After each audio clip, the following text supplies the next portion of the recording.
কাছাড়ের সোনাই দক্ষিণ মোহনপুরে সংঘটিত যুবক হত্যা মামলায় দুই ভাইকে যাবজ্জীবন কারাদণ্ডের সাজা শোনাল কাছাড়ের অ্যাডিশনাল সেশনস জাজ কিরণ নাল বৈষ্ণবের আদালত।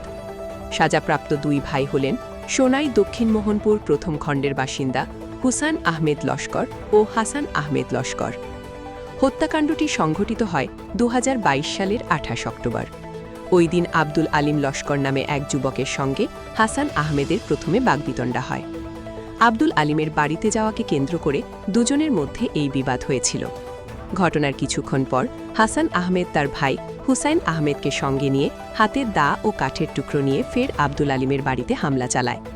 প্রাণের ভয়ে পালানোর সময় তাকে ধান খেতে নিয়ে গিয়ে দুই ভাই দা ও কাঠের টুকরো দিয়ে নির্মমভাবে আক্রমণ করে গুরুতর আহত করে। ঘটনার দুদিন পর অর্থাৎ 30 অক্টোবর শিলচর মেডিকেল কলেজ হাসপাতালে চিকিৎসাধীন অবস্থায় আব্দুল আলিমের মৃত্যু হয়।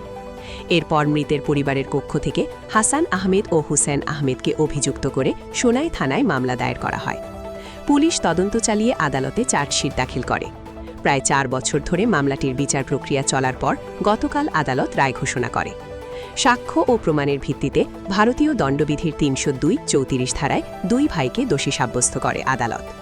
উভয়কে যাবজ্জীবন কারাদণ্ডের পাশাপাশি প্রত্যেককে 5,000 টাকা করে জরিমানার নির্দেশ দেওয়া হয়। আদালতের রায়ের পর দোষী সাব্যস্ত দুই ভাইকে শিলচর কেন্দ্রীয় কারাগারে পাঠানো হয়েছে।